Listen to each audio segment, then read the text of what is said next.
Hey, finance fam, welcome back to my channel. As you guys know, I love investing. I particularly love researching stocks.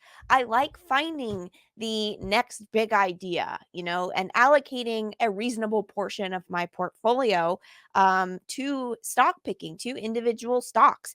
And so I do have the core of my portfolio being invested passively in ETFs, but I take a portion of my capital and I do pick stocks with it. So, throw your pitchforks, do whatever. I know a lot of people disagree with that strategy, but it's actually called a core and satellite strategy. And essentially, the core is your passive ETF investing, and the satellite surrounds it and circles it, and that is your individual stock picking. So, the stock picking is not the biggest percentage of my portfolio, but it's just enough to where it can add some extra alpha to the portfolio potentially. I have a lot of different platforms that I use for stock research when I'm trying to find my next, individual stock investment.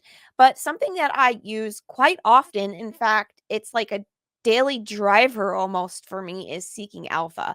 So a lot of people use Seeking Alpha, and I wanted to show you how I use it specifically so that you can use it for your own investing research. So the first thing that you can do is you can actually create a watch list for your front page. So you can see a summary of everything that you're interested in and actually get notifications when news pops off on these different tickers. So essentially what I do is the actual stocks that I want to get breaking news information on, that I want to be updated all the time on what is happening with that particular ticker, I will actually make sure that that is on my list so that I'll get those email notifications when breaking news hits. So the main thing is, I really love getting the breaking news from Seeking Alpha. I literally will be, working out or something, and I won't be able to check an earnings report, and I'll be on a, stair stepper at the gym, and I'll get the notification and I'll see, oh, okay, Apple released earnings, they beat expectations, they didn't beat expectations, whatever. And that's like, no matter where I am, no matter what I'm doing, I always at least am feeling like I'm in the know with the notifications. So that's a really nice feature. Now, a lot of people write articles on Seeking Alpha.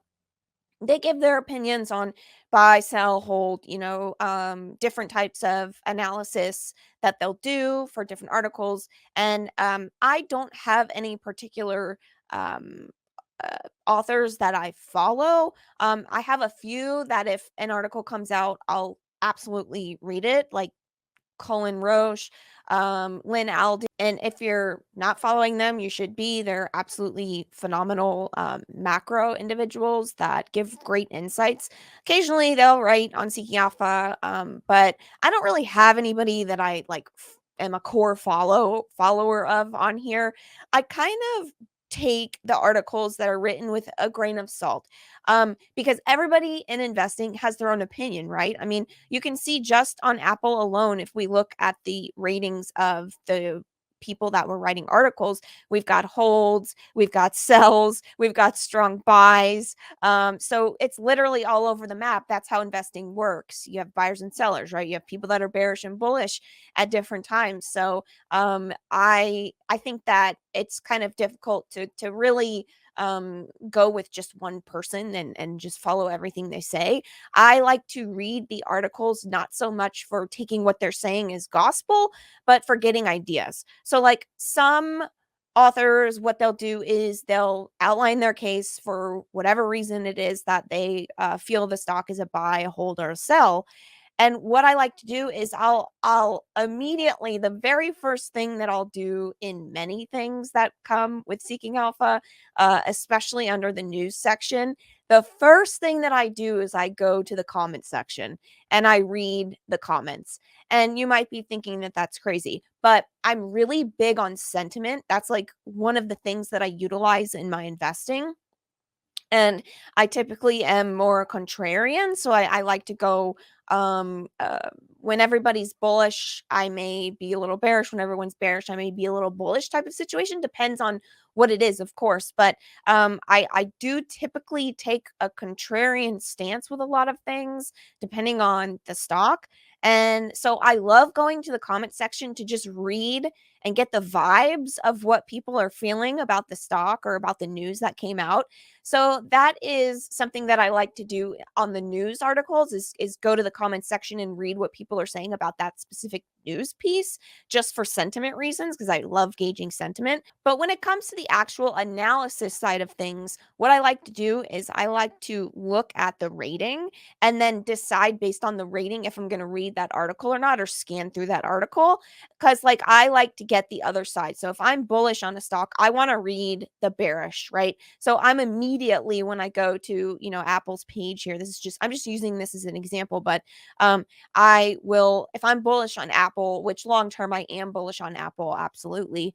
I'll go to the opposite take, right? I'll go to someone who has a sell rating on it and I will scan through why that is, what they're seeing. So that's what I like to do is to not necessarily go for confirmation, of my opinion, but go for the absolute opposite of what I'm thinking and read what those people are saying. What are the bears saying? And do they have a leg to stand on and good points? And I'll take those points and I will say, okay, this is a point worth bringing into my research and using it as I make decisions, buying decisions on certain stocks, or I'll be like, I disagree. I do not think that this is a problem, whatever, and I'll maybe ignore it. So the analysis side of this side of articles, I really like just kind of getting ideas from other writers. They'll bring up good points that maybe I wasn't thinking about. So I'm not necessarily like taking everything that they're writing and taking it as like this is truth, this is fact, like it's great, but I'm getting ideas. I'm able to do better research on my end and pull some things in and say, okay, I need to look at this again. I need to look at that metric one more time to make sure I'm not missing something. Or they'll bring up a great point that maybe I was bullish and they brought up a great bearish point. And I'm like, I wasn't really thinking about that. So I think that hearing other people's opinions and just staying open makes you a better investor in general. So I love the news, love the quick alerts of what's going on. Love gauging sentiment with the analysis and the comment sections and things like that. And obviously, they have rating summaries, which helps gauge sentiment as well. The other thing that I absolutely love on Seeking Alpha and utilize all of the time is the transcripts. So if you click on transcripts under a ticker, this is going to give you all of the transcripts for, many, many quarters. And these are so great because they're really easy to access on the Seeking Alpha app. You can search through them. If you're on your computer, you can control find. And, if I want to look for margins, boom, I can search and I can find, margins that are discussed throughout the call and get quick information. So without having to pay, because I pay for a lot of different platforms for my stock research, and they're really expensive.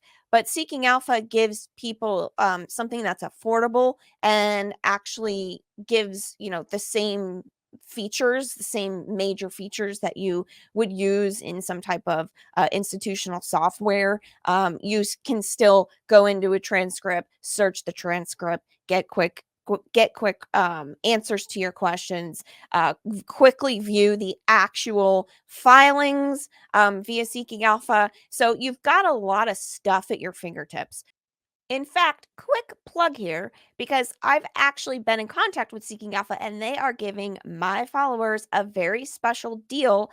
So be sure to check the link in the description so that you can get this deal. It's so much cheaper than if you bought it without this. So be sure to get that link and go and get your free trial. And the cost of the premium subscription is only going to be $99 for the whole year. And it's normally $239. So check it out. You get a free trial. What do you have to lose? And I'm going to finish this video showing you the rest of the tools that I utilize in Seeking Alpha. Link in description. So, something that I use a lot is I'm constantly reading press releases, particularly earnings press releases. So, I really like that in Seeking Alpha, everything's there in one place. I will go to, let's just start fresh with the Apple page so that you can kind of see how I go through this process.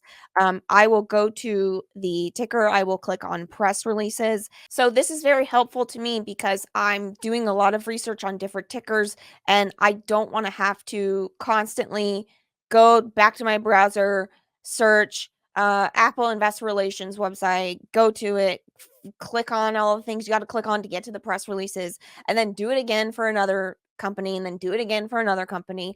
I like having all of the press releases, the transcripts, the 10Qs, the SEC filings. I like having all of that right here. For a retail investor that can't really afford access to expensive institutional type software, this is really great. Another thing that I utilize Seeking Alpha for is breaking news on earnings. So earnings season is cray cray for an active investor. You're, constantly having to keep up with what company is doing what, beating what expectations, how's the market reacting to it, etc. Right? And so one thing that I really love to do in Seeking Alpha is go to the latest news and then click earnings news, and that will give me, headlines on earnings, things that are breaking. To give you kind of a good example of a headline in the earnings news section that'll give me a lot of insight. Fubo surges almost 17% on reaction to forecast sports wagering plans. So basically, they came out with earnings. I'm getting the reaction of the stock to earnings, and this is just an example. I'm not interested in Fubo, but this is giving me the reaction to earnings. It surged 17%. Why? On reaction to forecast and sports wagering plans, right? So, like in one headline, I'm getting what happened in earnings, how the stock's moving, and why it's moving. So, this is very valuable to somebody like me who is in a lot of different stocks and constantly taking in a lot of information. It's giving me some really good summaries that help me out.